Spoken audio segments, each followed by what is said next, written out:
Hello friends, welcome back to my channel. आज मैं आपको स्टोरी सुनाने वाली हूँ एलिज़ाबेथ फ्रिट्ज़र और उसके पिता जोसेफ फ्रिट्ज़र की। बाकी तो आपने देख ही लिया होगा थंबनेल में कि ये किसके बारे में है। तो अब मैं सीधे स्टोरी शुरू करती हूँ। ये कहानी जहाँ से शुरू होती है वो 19 अप्रैल 2008 की एक घटना है। एक यंग गर्ल को हॉस्पिटल लाया जाता है जो लगभग मरणासन्न थी, यानी कि मरने की स्थिति में थी। डॉक्टर्स को पता ही नहीं चलता कि उसे कौन सी बीमारी है। जैसे कि आपको पता ही होगा कि डेवलप्ड कंट्रीज़ में सभी नागरिकों का सिविल रजिस्ट्रेशन यानी कि सिविल रिकॉर्ड होता है, जिसमें गवर्नमेंट उनका पूरा रिकॉर्ड रखती है। उसमें उनके बारे में पूरी इन्फॉर्मेशन होती है, वो कहाँ पैदा हुए, उनको कौन सी डिजीज़ेज़ हैं, उनके बारे में सब कुछ, उनका एड्रेस सब कुछ होता है। पर इस लड़की के बारे में कोई भी रिकॉर्ड अवेलेबल ही नहीं था, जैसे कि वो इस देश में कभी एग्जिस्ट करती ही नहीं थी, वो कभी थी ही नहीं। डॉक्टर्स भी परेशान हो गए और तब उन्होंने पुलिस को इन्फॉर्म कर दिया कि ये लड़की नॉन एग्जिस्टेंट है और हमारी कंट्री में अननोन है और हम नहीं जानते कहाँ से आई है, इसका कोई सिविल रिकॉर्ड नहीं है। खैर, पुलिस आई, फिर इन्वेस्टिगेशन शुरू हुई। तो इन्वेस्टिगेशन से पता चला कि इस लड़की की माँ एलिज़ाबेथ फ्रिट्ज़र 1984 में गायब हो गई थी, यानी कि डिसअपियर हो गई थी। उसके बारे में पुलिस को इन्फॉर्म भी किया गया था। तो अब वो जो गायब हो गई थी एलिज़ाबेथ फ्रिट्ज़र 1984 में, अब 2008 में उसकी बेटी सामने आती है जिसका कि अब कोई भी रिकॉर्ड नहीं है। तो पुलिस ने इन्वेस्टिगेशन शुरू की जो 24 साल पहले 1984 से शुरू हुई, क्योंकि उसकी माँ 1984 में ही गायब हुई थी। 28 अगस्त 1984 में एक लड़की रहस्यमयी ढंग से गायब हो गई थी जिसका नाम एलिज़ाबेथ फ्रिट्ज़र था। ये कहानी है ऑस्ट्रिया की, उसका एक टाउन है वियना, टाउन या सिटी कह सकते हैं, वियना का एक छोटे से टाउन में ये घटना घटी थी। तो खैर, वो लड़की रहस्यमयी ढंग से ऑस्ट्रिया के एक छोटे से टाउन से गायब हो गई थी जिसका नाम एलिज़ाबेथ फ्रिट्ज़र था। वो अपने साथ अपना कोई भी पर्सनल बिलोंगिंग्स या पेपर्स जैसे कि आइडेंटिटी कार्ड्स ये सब भी नहीं ले गई थी। वो सिर्फ ऐसे ही डिसअपियर हो गई थी, उसका कोई भी सामान गायब नहीं था। उसकी फैमिली ने उसे ढूंढने की बहुत कोशिश की। उसकी फैमिली में उसके पिता थे, माँ थी और उसके वो टोटल 7 भाई बहन थे। उसकी बड़ी फैमिली थी। उन्होंने उसे ढूंढने की काफ़ी कोशिश की पर किसी को कोई भी खबर नहीं मिली। उसकी माँ, जिसका नाम रोज़मेरी फ्रिट्ज़र था, उसने पुलिस में जाके रिपोर्ट दर्ज कराई। पुलिस ने एलिज़ाबेथ के पास्ट की जांच करनी शुरू की। उसकी जो आंट थी, एलिज़ाबेथ की जो आंट थी, उन्होंने बताया कि वो एक बहुत शांत लड़की थी। वो ज़्यादा किसी से बात नहीं किया करती थी। वो घंटों तक खिड़की के बाहर बैठी देखती रहती थी।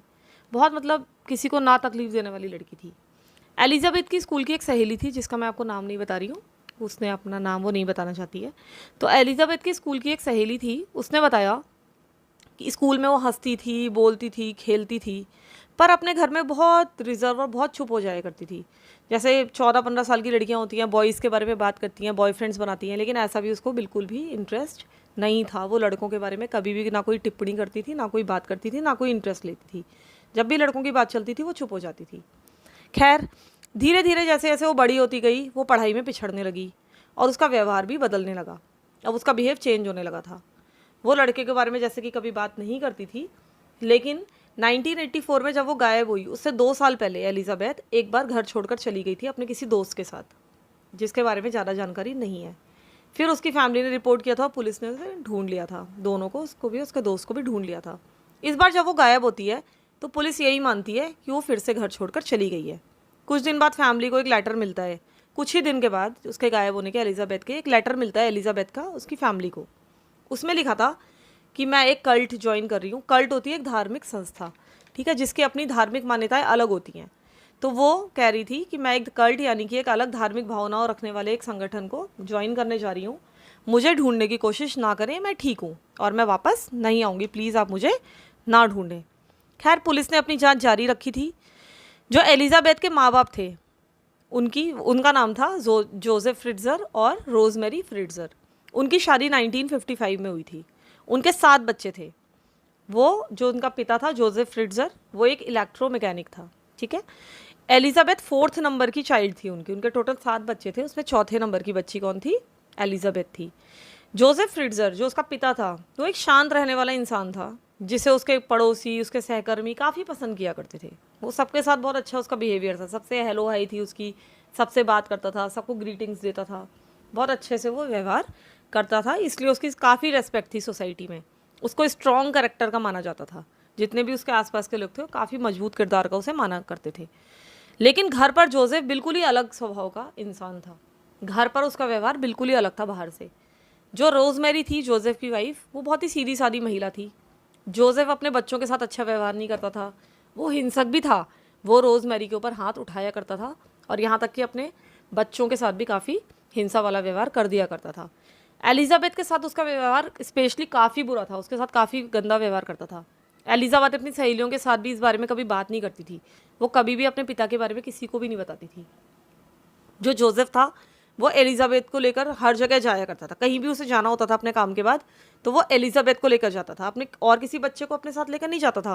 वो सिर्फ एलिजाबेथ को लेकर ही अपने साथ जाता था। इसके अलावा जोसेफ चाहता था कि एलिजाबेथ हमेशा घर पर ही रहे, वो कहीं भी अपनी सहेलियों के साथ बाहर ना जाए, स्कूल के अलावा वो कहीं भी ना जाए।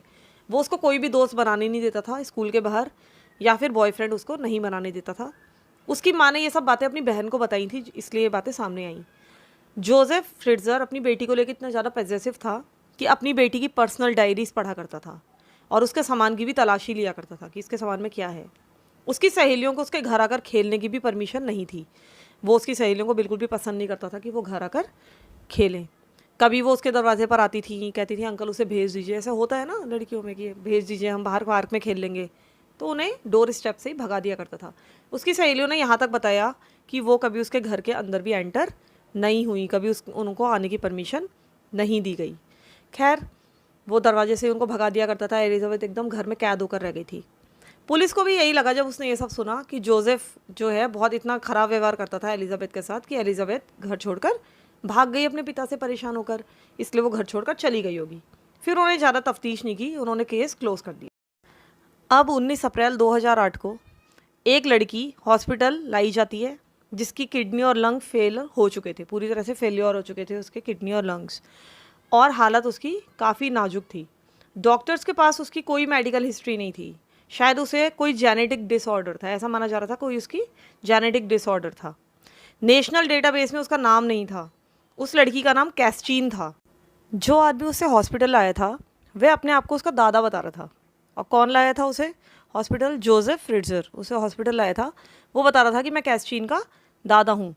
पर वो बिल्कुल भी कोऑपरेट नहीं कर रहा था पुलिस वालों के साथ। वो बिल्कुल ऐसा लग रहा था कि जैसे उसको कोई इंटरेस्ट नहीं है, बस वो ये चाहता है कि जल्दी से जल्दी डॉक्टर उसे जैसे तैसे सही करे और मैं लेके यहाँ से इस लड़की को चला जाऊँ। वो बहुत ही ज़्यादा वायलेंट हो रहा था, उग्र हो रहा था, रूड हो रहा था और सवालों का जवाब नहीं दे रहा था। उसको कोई भी इन्फॉर्मेशन नहीं थी कैस्टीन के बारे में। बस वो ये सोच रहा था डॉक्टर जल्दी से देखें और हमें यहाँ से जाने दें। डॉक्टर्स हैरान थे उसका बिहेवियर देखकर। उन्होंने पुलिस को इन्फॉर्म कर दिया। पुलिस जानकर हैरान रह गई कि एलिजाबेथ की जो है बेटी है और ये उसके पिता जोसेफ उसको आज यहाँ लेकर आए हैं एलिजाबेथ की बेटी को, क्योंकि उनको इस बारे में कुछ भी इन्फॉर्म जोसेफ ने नहीं किया था। जोसेफ ने पुलिस को बताया कि ये एलिजाबेथ की बेटी है। उसने ये भी बताया कि कैस्टीन उन्हें घर के दरवाजे के सामने आज सुबह मिली थी और उसके साथ ही एक लेटर भी था जिसपे एलिजाबेथ ने लिखा था कि ये कैस्टीन है, ये बहुत ज़्यादा बीमार है और अब मैं इसकी कोई भी केयर नहीं कर पा रही हूँ, मेरे पास इतने संसाधन नहीं है और आप प्लीज़ इसको देखें, इसको हॉस्पिटल ले जाएं, इसकी केयर करें, इसकी देखभाल करें, क्योंकि अब मैं इसकी देखभाल करने में सक्षम नहीं हूँ। इस तरह से वो हमारे दरवाजे में एलिजाबेथ कैस्टीन को सुबह छोड़ गई थी और हमको ये वहाँ पर मिली थी और बस मुझे इतना ही पता है, इसलिए मुझे कैस्टीन के बारे में कुछ भी नहीं पता है। तो ये कहकर जो है जोसेफ चुप हो गया और फिर उसके बाद लेकिन पुलिस को डाउटफुल लगी उसकी स्टोरी उन्हें, लेकिन उन्होंने कुछ नहीं कहा। उन्होंने कहा ठीक है, लेकिन आप जैसे भी करके एलिजाबेथ को यहाँ बुलाइए, उसके बिना इसका इलाज संभव नहीं है, क्योंकि इसकी इतनी ज़्यादा जांच वगैरह करनी पड़ेंगी, नहीं तो इसके बारे में कोई भी इन्फॉर्मेशन नहीं है कि उसमें बहुत ज़्यादा समय निकल जाएगा और ये मर जाएगी। तो खैर उन्होंने कहा कि एलिजाबेथ को आना चाहिए और कैस्टीन की मेडिकल हिस्ट्री बतानी चाहिए। कैस्टीन अब तक कोमा में जा चुकी थी, उसकी हालत बहुत ज़्यादा ख़राब हो चुकी थी। जब 2 दिन बीत गए तो पुलिस ने एक टीवी चैनल के द्वारा अपील करवाई, ठीक है, अपील करवाई कि ये जो एलिजाबेथ है वो सामने आए। उसको एलिजाबेथ के लिए अपील की कि आप सामने आइए और हमें बताइए और थोड़ी सी मदद कीजिए हमारी। इस अपील के 5 दिन के बाद एलिजाबेथ हॉस्पिटल में आई। उसके साथ जोसेफ भी था। एलिजाबेथ अपनी बेटी को देखना चाहती थी। उसके पास अपनी बेटी से संबंधित कोई जानकारी नहीं थी, उसे भी कुछ पता नहीं था अपनी बेटी के बारे में। वो कोई जो है सवालों का जवाब नहीं दे रही थी।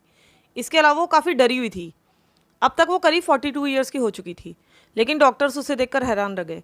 वो 42 ईयर्स की ना लगकर करीब 60 ईयर्स की लग रही थी। उसकी स्किन पीली पड़ चुकी थी और वो बीमार नज़र आ रही थी। ऐसा लग रहा था कि वो बहुत समय से बीमार है, वो बहुत ज़्यादा अंधेरे कमरे में रही है, वो बाहर नहीं निकलती है, शायद बिस्तर में पड़ी रहती है, ऐसा लग रहा था। वो बहुत ज़्यादा बीमार लग रही थी और कैस्टीन की स्किन की भी लगभग यही हालत थी, वो भी बिल्कुल पीली पड़ी हुई थी, बीमार लग रही थी। कैस्टीन भी 19 साल की नहीं लग रही थी, अपनी उम्र से बड़ी लग रही थी। हॉस्पिटल ने फिर से पुलिस को बुलाया। जब एलिजाबेथ आई, पुलिस ने एलिजाबेथ से पूछताछ की। एलिजाबेथ से जो पूछताछ थी वो करीब 5 घंटे चली। एलिजाबेथ ने बताया कि उसने कोई भी कल्ट ज्वाइन नहीं किया था, बल्कि उसे इतने सालों तक कैद करके रखा गया था, और वो भी एक तहखाने यानी कि बेसमेंट में उसको कैद करके रखा गया था। उसने पुलिस को ये बातें बताई और उसने उसके बाद इतनी सारी बातें बताई कि हर कोई हैरान रह गया। उसने ये भी बताया कैस्टीन जो कि बीमार है, जो कि 19 साल की है, वो भी अपने बचपन से, पैदा होने के दिन से अभी तक तहखाने में ही कैद थी, इसीलिए वो बीमार भी पड़ी है, इसलिए उसके सारे लंग फेलियर हो गए, किडनी फेलियर हो गए, और उसकी स्किन की भी ये हालत है, वो भी बीमार रहती है। अब पुलिस को पूरी कहानी पता चली जो इस प्रकार थी। ना मैं मेन कहानी पर आती हूँ। जोसेफ फ्रिट्ज़ल 1935 में पैदा हुआ था। एलिजाबेथ का पिता जो था जोसेफ फ्रिट्ज़ल, वो 1935 में पैदा हुआ था। उसके माँ बाप अलग हो गए थे। जो जोसेफ के माता पिता थे वो अपने दोनों का सेपरेशन हो गया था, लेकिन उसकी माँ ने ही जोसेफ को अकेले पाला। लेकिन वो एक अच्छी माँ नहीं थी, क्योंकि वो बच्चा चाहती ही नहीं थी। उसके ऊपर एक तरह से वो जिम्मेदारी जबरदस्ती डाल दी गई थी। उसका पति तो चला गया और बच्चा उसके पास रह गया था, इसलिए उसकी मजबूरी थी कि उसको बच्चे को पालना पड़ा। लेकिन वो चाहती नहीं थी कि मैं बच्चे की देखभाल करूँ। वो जोसेफ को हर समय मारा पीटा करती थी और बिना किसी कारण के भी उसको पनिशमेंट दे दिया करती थी। शायद उसकी माँ की इसी कठोरता ने जोसेफ को साइकोलॉजिकली सिक कर दिया था। वो मानसिक रूप से बीमार हो गया था। उसकी माँ उसको कई बार घर में घंटों के लिए अकेला छोड़ जाया करती थी जब वो बहुत छोटा था। कई बार वो उसे घर से बाहर निकाल दिया करती थी और बिना बात के भी उसको बेकार में पनिशमेंट देती थी, हर समय उस पर हाथ उठाती थी। तो यही सब जो बचपन की कड़वी यादें थीं, उसने उसकी क्रूर पर्सनैलिटी को फिर बाद में डेवलप किया, ऐसा कहा जाता है। जिन बच्चों को बचपन में सहानुभूति यानी कि एम्पैथी नहीं मिलती, ऐसा कहा जाता है कि वो दूसरों के लिए भी सहानुभूति महसूस नहीं करते, वो एम्पैथी दूसरों को भी नहीं देते हैं।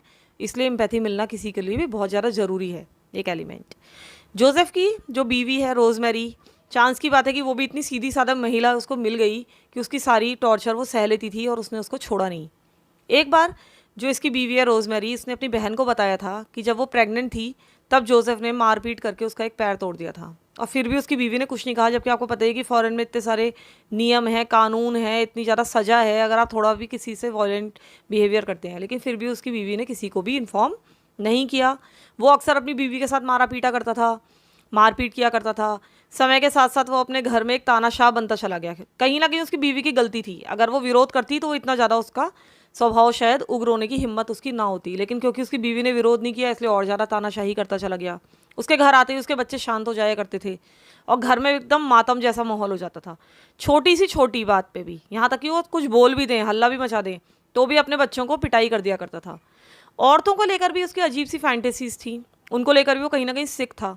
वह लोगों के घरों की खिड़कियों से झांका करता था। बाद में पता चला पुलिस को, उसके पड़ोसियों को और किसी को भी पता नहीं था। वो थोड़ा दूर जब जाता था अपने घर से तो वो लोगों के घर में ताक झांक किया करता था, वो कपल्स को देखा करता था। जब वो 32 साल का था तब एक बार रोड पर उसने एक औरत का पीछा किया और फिर उसके घर में घुसकर उसका रेप किया था, और इस मामले में उसको 18 महीनों की कैद की सज़ा हुई। वो जेल गया, लेकिन आश्चर्य की बात यह है कि ना उसके किसी नियर एंड डियर जो रिलेटिव्स थे, ना उनको उसके बारे में पता था और ना ही पड़ोसियों को, ना उसके सहकर्मियों को, किसी को भी ये बात पता नहीं थी। उसकी बीवी ने ये बात सबसे छुपाई, और यहाँ तक कि जितने भी रिलेटिव्स थे तब उसकी बीवी ने उनसे झूठ बोला कि वो फ़ॉरेन गया है, क्योंकि वो एक इंजीनियर था। तो उसने कहा कि अपनी नौकरी के सिलसिले में उसकी कंपनी ने उसे फ़ॉरेन भेजा है और वो 1-1.5 साल फ़ॉरेन में रहेगा, ऐसा झूठ बोला उसके रिलेटिव्स ने। बाद में जब ये सब घटनाएं हुई बुढ़ापे में आकर, जब वो पकड़ा गया, तब पता चला कि उसको रेप केस में एक बार सज़ा भी हुई थी, 18 महीने की कैद भी हुई थी। लेकिन उसकी रोज़मेरी जो बीवी थी, जिसका नाम रोज़मेरी था, उसने फिर भी किसी को कुछ नहीं बताया। और जब इसने रेप किया, जब ये 32 साल की उम्र में इसने रेप किया था, तब उसकी शादी को ऑलरेडी 12 साल हो चुके थे। रोज़मेरी ने तब भी जोसेफ को ना तो छोड़ा और ना ही अपनी शिकायत किसी से की, और अपने घर वालों से भी झूठ बोलती रही कि जोसेफ अपने काम के सिलसिले में कुछ समय के लिए विदेश गया है। उसके पास उस समय एक बहुत अच्छा मौका था जोसेफ से पीछा छुड़ाने का, अपने बच्चों को भी उसकी कैद से छुड़ाने का, पर उसने उसका फ़ायदा नहीं उठाया। जब वह कैद से छूटकर अपने घर वापस आया जोसेफ, तब उसने अपने खतरनाक प्लान पर काम करना शुरू कर दिया। बाद में उसने अपने पुलिस में, जब लास्ट में उसने अपने इंटरव्यूज़ में कहा भी है कि मुझे रेप करना पसंद था, मैं रेप करना चाहता था, मैं रेप करने के लिए ही बना हूँ, ये उसके शब्द थे। इतनी 72-73 साल की उम्र में उसने बोला कि मैं रेप करने के लिए ही पैदा हुआ हूँ। तो अब उसको रेप तो करना था, लेकिन उसे पता था कि मैं अगर बाहर ये सब जो है काम करूँगा तो मुझे सजा हो सकती है। तो उसने उसके लिए एक दूसरा रास्ता निकाला और एक खतरनाक प्लान पे उसने काम करना शुरू कर दिया। जोसेफ ने 1984 में एलिजाबेथ की किडनैपिंग की, जैसा कि आप थंबनेल देखकर समझ ही गए होंगे। लेकिन उससे 6 साल पहले ही यानी 1978 से ही उसकी किडनैपिंग की तैयारी करनी शुरू कर दी थी। इतना ज़्यादा वो खतरनाक आदमी था। उसने एक एटॉमिक बॉम्ब शेल्टर बनाने की परमिशन मांगी अथॉरिटीज़ से, जो शहर के अथॉरिटीज़ होती हैं, जैसे हमारे नगर पालिका होती है, इस तरह से उसने अथॉरिटीज़ से परमिशन मांगी कि मैं एक एटॉमिक बॉम्ब शेल्टर बनाना चाहता हूँ। क्यों बनाना चाहते हैं? आपने देखा होगा फॉरेन में कई लोगों के घर के नीचे तहखाने होते हैं, तहखानों में वो छुपते हैं अगर बॉम्ब हमला हो जाए, एटॉमिक हमला हो जाए। वहाँ पे परमिशन है ये सब बनाने की। उस समय कोल्ड वॉर के अंतिम दिन चल रहे थे फॉरेन में, और एटॉमिक बॉम्ब शेल्टर बनवाना एक आम बात थी, इसलिए उसको आसानी से परमिशन मिल गई। लेकिन एटॉमिक बॉम्ब शेल्टर तो एक बहाना था। असल में वो अपनी बेटी एलिजाबेथ को बंद करके रखने के लिए एक अंडरग्राउंड घर बना रहा था। इतना खतरनाक आदमी था वो कि उसने सोच लिया कि मैं इसको अब एक घर बनाऊंगा, अपनी बेटी को रखूंगा, उसको रेप करूंगा। और 6 साल तक उसे अपने इस फैसले पर कोई पछतावा नहीं हुआ। 6 साल तक वो घर बनाता रहा। उसको अपने इंजीनियर होने का फ़ायदा मिला।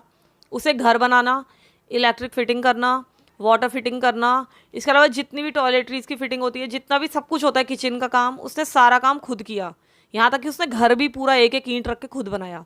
वो एक टेक्निकल जीनियस था, ऐसा कहा जाता है। उसने 6 साल तक अकेले सब कुछ बनाया। उसने एक किले के जैसा एक घर बनाया अंडरग्राउंड, ठीक उसके घर के नीचे। उसने एक सिक्योरिटी लॉक लगाया और उसके बाद 2 रूम बनवाए शुरू में। ठीक है, पहले उसने एक सिक्योरिटी लॉक बनाया जिसके सामने एक शेल्फ था। उसका एक ऑफिस था, जब पहले वो ऑफिस से घुसता था, फिर एक शेल्फ था, वो पूरा शेल्फ हटता था, उसके पीछे सिक्योरिटी लॉक था बटन वाला। जब उसको वो खोलता था फिर उसको बंद करता था तो सामने खाली थोड़ा सा पैसेज था, खाली सा, फिर एक और दरवाज़ा था, फिर उसको बाहर से बंद किया हुआ था उसने, फिर उसको खोलता था। एक तरह से एयर लॉक का काम करता था वो 2 दरवाज़ों के बीच में, ताकि आवाज़ बाहर ना आए। फिर उस दरवाजे को भी जब वो खोलता था तो उसके बाद 2 रूम बने हुए थे। और उसके बाद जो है उसके बाद उस रूम से अंदर जाओ तो किचन था, टॉयलेट था। बाद में वो धीरे धीरे कंस्ट्रक्शन को बढ़ाता चला गया।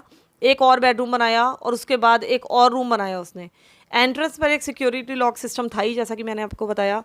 उसको हटाकर ही आप उसके अंदर जा सकते थे और लॉक सिर्फ उसको पता था। और जितनी भी दीवारें थीं उस शेल्फ के पीछे जिस पे लॉक लगा हुआ था वो पूरी कंक्रीट की थी, जिसको एटॉमिक बम भी नहीं तोड़ सकता था। तो वो जो अंदर बंद थी वो क्या ही तोड़ती उसको। जो उसका घर था उसमें उसने लोगों को इतना डरा के रखा हुआ था कि उसके ऑफिस में भी आने की किसी को भी परमिशन नहीं थी। जोसेफ के ऑफिस में उसकी बीवी भी नहीं आ सकती थी। उसने कहा था कि मैं यहाँ पर काम करता हूँ और यहाँ पर कोई भी नहीं आएगा। और वो इतना तानाशाह था कि डर के मारे वहाँ कोई भी नहीं आता था। अगर कोई आ भी जाता तो शेल्फ के पीछे पता ही नहीं चलता कि दरवाज़ा है, और अंदर से जनरली कोई आवाज़ भी नहीं आती थी। सिक्योरिटी दरवाजे के पीछे जैसे मैंने बताई दिया कि एयर लॉक था। और अब क्या था कि बाहर से कोई भी आवाज़ें, अगर कोई बहुत हल्की आवाज़ें आ सकती थी अगर कोई ध्यान से सुने। खैर, वो दरवाज़ा जो था वो सिर्फ बाहर से ही खुल सकता था, जो सिक्योरिटी लॉक लगा था जिसमें। ठीक है, तो एलिजाबेथ को अब उसमें लाने की बारी आ गई थी जब वो पूरा बन गया। जिस दिन एलिजाबेथ को उसने किडनैप किया उसकी वाइफ रोजमेरी घर पर नहीं थी। इसका भी उसने फ़ायदा उठाया। उसने एलिजाबेथ को किसी काम के बहाने हेल्प करने के लिए ऑफिस में बुलाया और फिर क्लोरोफॉर्म सुंघा लिया और उसको बेहोश कर दिया। फिर वो उसको घसीटता हुआ बेसमेंट में ले गया और एलिजाबेथ के हाथों में हथकड़ी डाल दी। बाद में इस अंधेरे बेसमेंट में एलिजाबेथ को होश आया होगा, तब उसने चिल्लाई होगी, बाहर निकलने की कोशिश की उसने, बहुत ज़्यादा बताया भी उसने, लेकिन वो नाकाम रही। ऑब्वियसली वो बाहर नहीं निकल सकती थी। अगले दिन एलिजाबेथ के माता पिता यानी कि जोसेफ और रोजमेरी पुलिस के पास गए और रिपोर्ट दर्ज कराई कि हमारी बेटी मिसिंग है। जोसेफ ने पुलिस से ये भी कहा कि मुझे शक है कि मेरी बेटी खुद ही भाग गई होगी और उसने कोई कल्ट ज्वाइन कर लिया होगा, क्योंकि कहीं ना कहीं वो लेटर तो छोड़कर गई थी कुछ दिनों के बाद। खैर, बाद में बाहर आकर जब एलिजाबेथ ने अपनी कहानी सुनाई तो उस पर विश्वास करना मुश्किल हो गया था। शुरू के 5 सालों तक एलिजाबेथ उस अंधेरे और अकेले बेसमेंट में बिल्कुल अकेली रही, कोई भी नहीं था उसके साथ। अकेली रही वो 5 साल तक। सिर्फ बाहरी दुनिया से उसका कनेक्शन कैसा था कि जब उसका पिता आता था उसके लिए ज़रूरत की चीज़ें लेकर आता था, उसको अगर 2-4 बातें बता देता होगा तो बता देता होगा, बाकी पूरे टाइम वो अकेली पड़ी रहती थी। जोसेफ एक बार रात को वहाँ आया करता था, बिना एक भी शब्द बोले वो एलिजाबेथ का रेप किया करता था। उसने तकरीबन इन सालों में, अगर मोटा मोटा हिसाब लगाया जाए एलिजाबेथ के बयान के हिसाब से कम 3000 बार उसने एलिजाबेथ का रेप किया होगा। जब वो 23 साल की हुई एलिजाबेथ, पहले वो जब 18 साल की थी तब उसको बेसमेंट में लाया गया था, धीरे धीरे उसकी एज बढ़ी, वो 23 ईयर्स की हुई, तब उसे एक दिन पता चला कि वो प्रेग्नेंट हो गई है। जोसेफ एलिजाबेथ को किसी डॉक्टर के पास नहीं ले गया, उसने उसका कोई अल्ट्रासाउंड नहीं कराया, कुछ नहीं बताया, और कहा कि वो खुद बच्चे को जन्म देगी। सोचिए कितना मुश्किल है किसी भी महिला के लिए खुद बच्चे को जन्म देना। उसने एलिजाबेथ को एक मेडिकल बुक ला के दे दी कि इसको पढ़ो, और चाइल्ड बर्थ पर एक बुक ला कर दे दी। उसने टॉवल और कुछ इंस्ट्रूमेंट्स उसको ला के दे दिए कि अगर इमरजेंसी हो गई, अगर ऑपरेशन करना पड़ा तो खुद ही कर लेगी, ठीक है। कुछ टॉवल्स ला के दे दी, कैंची वैची ला के दे दी, और बोल दिया कि मैं तुम्हारी कोई हेल्प नहीं कर सकता। उसकी कोई भी हेल्प तक करने से इनकार कर दिया। तब अपने आप किसी तरह एलिजाबेथ ने अपनी पहली बेटी को जन्म दिया, जो कैस्टीन थी और आज जो कि हॉस्पिटल में भर्ती है, और जिसके कारण एलिजाबेथ भी बाहर आई। खैर कैस्टीन पैदा हुई, ठीक है। उसके 1 साल बाद स्टीफन का जन्म हुआ, फिर लीज़ा पैदा हुई, और फिर मोनिका का जन्म हुआ। इस तरह से अब 4 बच्चों का जन्म हुआ धीरे धीरे धीरे समय के साथ साथ। अब 10 साल बाद एलिजाबेथ के 4 बच्चे हो चुके थे। जोसेफ ने बाद में साइकेट्रिस्ट को बताया कि ये भी उसकी चाल थी, जोसेफ फ्रिट्ज़ल की। वो चाहता था कि ये मेरी हमेशा गुलाम बन के रहे, इसलिए उसने इतने सारे बच्चे पैदा किए। और कहीं ना कहीं उसने अपनी बीवी से भी 7 बच्चे पैदा किए थे। क्यों पैदा किए उसने? ताकि उसकी बीवी भी उसकी गुलाम बन के रहे। उसे पता है कि जो महिला है, 7 बच्चे उसके हो गए, उसको कोई दूसरा आदमी अपनाने में हिचकेगा, उसको कोई भी जल्दी से अपनाएगा नहीं जिसके 7 बच्चे हैं, और ना वो उसको छोड़ के आसानी से जा सकती है। इसलिए कहीं ना कहीं उसकी बीवी रोज़मेरी भी उसे छोड़कर नहीं जा पाई, क्योंकि वो उस पर डिपेंडेंट थी।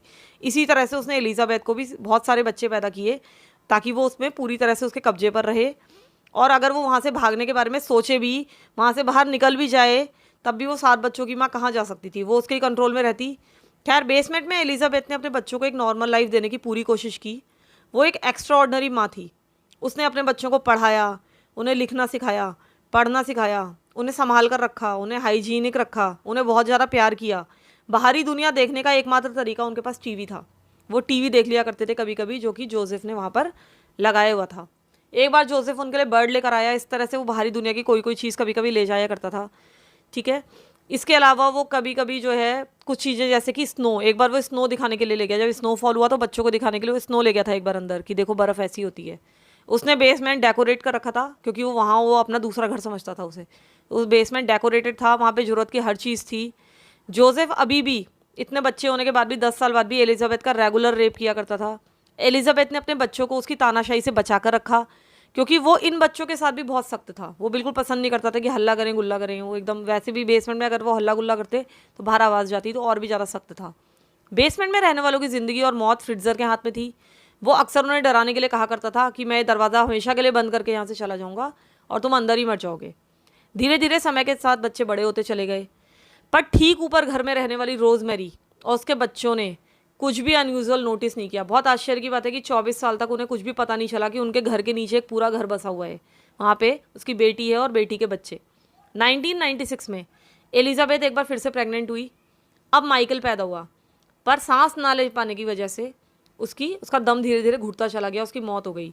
क्योंकि वहाँ पर उपचार की तो कोई सुविधा थी नहीं। एलिजाबेथ ने बहुत ज़्यादा अपने पिता को रिक्वेस्ट की कि इसे हॉस्पिटल ले जाते हैं, बच सकता है, लेकिन वो माना ही नहीं। और माइकल ने धीरे धीरे दम घुटते हुए, धीरे धीरे समय के साथ, कुछ घंटों में माइकल ने वहाँ दम तोड़ दिया। अगर समय पर हॉस्पिटल ले जाया जाता तो 100% वह बच जाता, लेकिन जोसेफ ने कुछ भी, उसको कोई फ़र्क नहीं पड़ा। वो सीधे उसकी लाश को उठाकर ले गया ठिकाने लगाने के लिए। उसने लाश को एक हीटर पर जला दिया और उसको कहीं फेंक दी उसकी लाश। अब धीरे धीरे बेसमेंट में जगह भी कम पड़ने लगी थी। 4 बच्चे पहले से ही थे। अब जो है धीरे धीरे जब जगह कम पड़ने लगी और भी बच्चे पैदा होने लगे, तो जोसेफ ने कुछ बच्चों को बाहर निकालने का प्लान बनाया। सबसे पहले वो लीज़ा को बाहर लाया। वो कुछ महीने की थी, करीब 9 महीने की थी। वो काफ़ी रोती थी और रोने से हल्ला होता था और वो बाहर आ सकता था। इसलिए उसने चालाकी से उन बच्चों को ज़्यादातर बाहर निकाला जो कि बहुत ज़्यादा हल्ला करते थे। उसने बच्ची को अपने दरवाजे पे एक टोकरी में रख के एक चिट्ठी के साथ छोड़ दिया। चिट्ठी उसने एलिजाबेथ से लिखवा ली थी। चिट्ठी में लिखा था कि कृपया इस बच्ची की देखभाल कर लें और मुझे ढूंढने की कोशिश ना करें, और ये मैं आपकी बेटी एलिजाबेथ इस चिट्ठी को लिख रही हूँ, और मैं तो वापस आ नहीं सकती, लेकिन कृपया मेरी बेटी को अपना लीजिए। और बाद में उसने दरवाजे पे चुपचाप रख लिया। बाद में उसकी बीवी रोज़मेरी को वो जब टोकरी मिली तो उसने उस बच्ची को अपना लिया। तो इस तरह से जो है उसने धीरे धीरे करके 3 बच्चों को उस बेसमेंट से बाहर निकाला। एक तो बच्चा मर गया था, 3 उसने बाहर निकाल लिए और 3 बेसमेंट में रहे। ये तीनों बच्चे कुछ ही महीने के थे, ताकि वो बाहर आके कुछ बता ना सकें, इसलिए वो बड़े बच्चों को नहीं निकालता था, छोटे बच्चों को निकालता था। ये तीनों बच्चे अब एक करीब एक सामान्य जीवन जी रहे थे ऊपर। अब वो बेसमेंट में रहने वाले बच्चों को ऊपर रहने वाले बच्चों के बारे में बताया करता था। जो बेसमेंट में रह रहे थे उनको टॉर्चर करने के लिए वो बताता था कि जो बच्चे बाहर चले गए वो तो पिज़्ज़ा खा रहे हैं, वो घूम रहे हैं, वो मूवी देख रहे हैं, वो स्कूल जाते हैं, उनकी पिक्चर्स दिखाया करता था और उनको करीब करीब चढ़ाया करता था। वो सैडिस्ट था, वो उनको बताया करता था टॉर्चर करने के लिए कितने मज़े कर रहे हैं ऊपर वाले बच्चे। इस तरह बच्चों को दुखी करके उसे बहुत ज़्यादा खुशी प्राप्त होती थी। खैर, अब कुछ बच्चे बेसमेंट में थे, कुछ बच्चे ऊपर थे और एक बच्चा मर चुका था।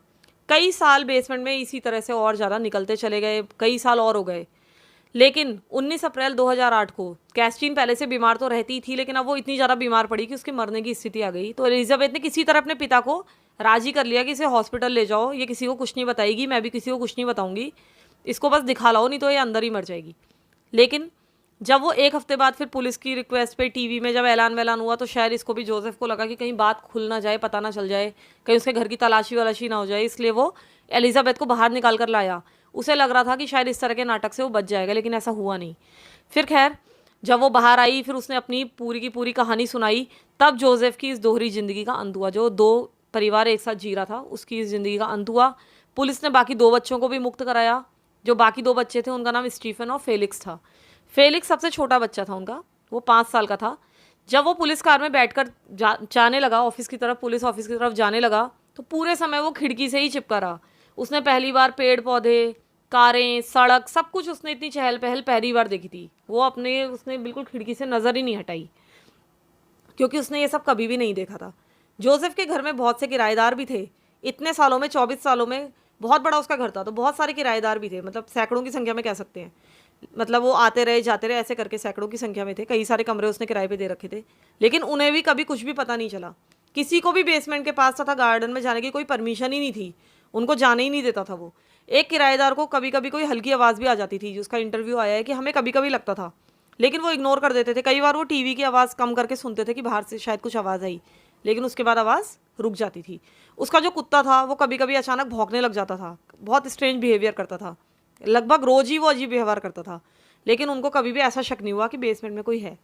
जोसेफ ने अपनी इंजीनियर की नौकरी भी धीरे धीरे छोड़ दी थी। अब वो इंजीनियर नहीं था और उसने रियल एस्टेट का बिजनेस शुरू कर दिया था, ताकि वो अपने हिसाब से अपनी दिनचर्या ढाल सके, ताकि वो अपनी ज़िंदगी अपने हिसाब से जी सके। नौकरी का जो है 10 से 5 वाला टाइम उसको ना बिताना पड़े। वो मीलों दूर बेसमेंट का कूड़ा फेंका करता था और दूर दूर से शॉपिंग किया करता था, ताकि उसे कोई भी, मतलब किसी को भी उस पर शक ना हो। अगर कोई जान पहचान का लोग देख भी लें तो वो दवाइयाँ खरीदता था, डायपर खरीदता था, छोटे बच्चों के कपड़े खरीदता था, जो कि उसके घर में तो उसके बच्चे तो बड़े थे, राशन का सामान खरीदता था। तो वो शहर के दूसरे दूसरे कोनों में जाया करता था, वहाँ के शॉपिंग सेंटर से खरीदा करता था। उसने अपनी ज़िंदगी 2 भागों में बांट रखी थी, ऊपर वाले घर की शॉपिंग एकदम अलग और नीचे की एकदम अलग। सबके सो जाने के बाद जो बैग्स थे वो अपनी गाड़ी में छुपा कर रखा करता था। सबके सो जाने के बाद वो सामान नीचे लेकर जाता था। उसने 3 बच्चों को लीगली अडॉप्ट किया था जो ऊपर रह रहे थे, और सोशल सर्विस के लोग भी उनसे मिलने आया करते थे। कहीं ना कहीं जो सोशल सर्विस के लोग थे उनसे भी चूक हो गई थी, कि उन्होंने कभी ध्यान नहीं दिया कि ये कहाँ है, एलिजाबेथ कहाँ है, क्या है, मतलब उन्होंने कोई ज़्यादा तफ्तीश नहीं की। उन्हें भी कभी कोई शक नहीं किया, क्योंकि जोसेफ के पास एलिजाबेथ द्वारा साइन किए गए लेटर्स थे। मेन उसका जो है बहुत ही ज़्यादा चालाक आदमी था, तो उसने क्या किया था, एलिजाबेथ से लेटर साइन तो करा ही रखे थे, तो वो सबको वही लेटर्स दिखा दिया करता था, और उसने लीगल बना लिया था। उन बच्चों का तीनों का रिकॉर्ड था। खैर, 16 मार्च 2009 को, उसके बाद खैर इनका ट्रायल चला। आपको जैसे पता ही है कि उसके बाद इनको पुलिस कस्टडी में रखा गया और इसके बाद इन पर ट्रायल शुरू हुआ। तो 16 मार्च 2009 को जोसेफ का ट्रायल शुरू हुआ। वो अपने चेहरे के आगे एक नीली फाइल लगाए हुए कोर्ट में पेश हुआ। उसने अपने चेहरे को छुपा रखा था एक नीली फाइल से। इसके अलावा उसके ऊपर किडनैपिंग, रेप, स्लेवरी यानी कि किसी को दास बना के रखने का, और मर्डर के चार्जेस लगे। कहीं ना कहीं उसने उस बच्चे का मर्डर भी किया था, क्योंकि उसने उस बच्चे का इलाज नहीं कराया। अगर आप किसी से नेगलेक्ट करते हैं तो वो भी मर्डर में ही आता है, भले ही आपने, जिसे कहते हैं ना कि गैर इरादतन हत्या, लेकिन आपने हत्या तो की है। उस देश की मैक्सिमम पनिशमेंट थी, तो देश की मैक्सिमम जो पनिशमेंट थी वो उम्र कैद थी, तो उसे उम्र कैद की सज़ा मिली। एलिजाबेथ कोर्ट में कभी भी पेश नहीं हुई, वो कभी भी पब्लिकली पेश किसी के भी सामने नहीं हुई, क्योंकि उसने साफ मना कर दिया था कि मैं पब्लिकली पेश नहीं होंगी। वो अपने पिता के चेहरे को कभी भी देखना नहीं चाहती थी। उसने साफ कोर्ट को कह दिया कि मैं अब अपने पिता को ज़िंदगी में कभी भी देखना भी नहीं चाहती। तो इसलिए जो जजेस थे उन्होंने उसको अलग से उसकी पूरी की पूरी वीडियो रिकॉर्डिंग करके उसकी बात अलग से सुनी, प्राइवेट में सुनी, और उसको कभी भी उन्होंने कोर्ट में पेश नहीं किया। वो दुनिया के सामने कभी पेश होना ही नहीं चाहती थी। खैर, जज ने उसकी बातें प्राइवेट में सुन ली, ठीक है। जोसेफ ने कोर्ट में ये कहा कि वो एलिजाबेथ को दुनिया भर की बुराइयों से बचाना चाहता था, वो उसको प्रोटेक्ट करना चाहता था, ये माँ बाप होने के नाते उसका कर्तव्य था। और वो नहीं चाहता था कि वो एलिज़ाबेथ बुरी संगत में पड़े। एलिज़ाबेथ ड्रग्स लेती थी, उसने ये कहा, मैं उसको ड्रग्स से बचाना चाहता था। इस तरह की ऊटपटांग बातें उसने एलिज़ाबेथ के बारे में कही। ये कहा कि उसके तौर तरीके सही नहीं थे, इसलिए उसने एक जो माता पिता का जो है वो अधिकार है या फिर कहते हैं कि कर्तव्य है, इस तरह से उसने इंटरवीन किया, हस्तक्षेप किया। और उसको उसने क्यों कैद किया? उसने उसको इसलिए कैद किया ताकि वो उसको दुनिया की बुराइयों से बचा सके और ड्रग एडिक्शन से बचा सके। शुरू में वो कोई भी बात मानने के लिए तैयार नहीं था, पहले वो अपनी बातों पे अड़ा रहा, ऐसा लग रहा था कि वो बिल्कुल भी उस पर किसी भी चीज़ का कोई फ़र्क नहीं पड़ रहा है। लेकिन बाद में जब उसने एलिज़ाबेथ की रिकॉर्डेड टेस्टिमोनी सुनी जो उसने जज को बोली थी, तब शायद उसको शर्मिंदगी का एहसास हुआ। तब उसे ऐसा लगा कि मैंने क्या गलत कर दिया है। उसने पूरी उसकी टेस्टिमोनी सुनी एलिज़ाबेथ की और उसके बाद वो हिल गया। तब उसने अपने परिवार को पीड़ा देने के लिए माफ़ी मांगी कि मैं शर्मिंदा हूँ कि मैंने अपने परिवार को पीड़ा दी। और वो कहीं ना कहीं फिर उसको थोड़ा बहुत फ़र्क पड़ा। उसने घटना की पूर्ण जिम्मेदारी ली। कई लोगों को विश्वास नहीं होता कि रोज़मेरी को इतने सालों से कुछ पता ही नहीं चला। वो कहते हैं कि ऐसा कैसे हो सकता है कि रोज़मेरी को उस घर में रहते हुए भी कुछ पता नहीं चला। लेकिन ऐसा देखा जाए तो जो रोज़मेरी थी वो इतने डर और खौफ में रहती थी कि उससे सोचने समझने की कहीं ना कहीं क्षमता ही उसकी ख़त्म हो चुकी थी। वो उससे कोई बहस करती ही नहीं थी, कहीं ना कहीं उसे जान का भी खतरा था। उसने सोचा होगा कि एलिज़ाबेथ इस माहौल से बचकर शायद सच में ही कहीं भाग गई है। खैर, इस समय जोसेफ जेल में है। 2024 में जब वो 89 साल का होगा तब वो जेल से रिहा हो जाएगा। एलिज़ाबेथ और उसके बच्चे जो है, जब वो वहाँ से निकले, बेसमेंट से निकले, जब वो बाहर निकले तो उन्होंने 1 साल तो पहले क्लिनिक में गुजारा, उन्होंने जीना सीखा। वो उनको उसके स्पेशली उसके बच्चों को तो बाहर रहने की आदत ही नहीं थी। सबसे पहले उन्होंने अपना थोड़ा सा इलाज करवाया, वहाँ उन्होंने नॉर्मली जीना सीखा। अब वो एक सीक्रेट लोकेशन में रहते हैं। उन्होंने किसी भी तरह के मीडिया एक्सपोजर से इनकार कर दिया। उन्होंने कभी कोई इंटरव्यू नहीं दिया, वो कभी भी मीडिया के सामने नहीं आए और कभी भी आज तक उनकी फ़ोटो भी कभी लीक नहीं हुई। तो अब आप मुझे कमेंट में बताइएगा कि आपको इस तरह की मेरी जो स्टोरी थी आज की कैसी लगी, और मैं इस तरह की और आपके लिए स्टोरी अगर आपको पसंद आएगी तो मैं और लेकर आऊँगी। Thank you, have a nice day.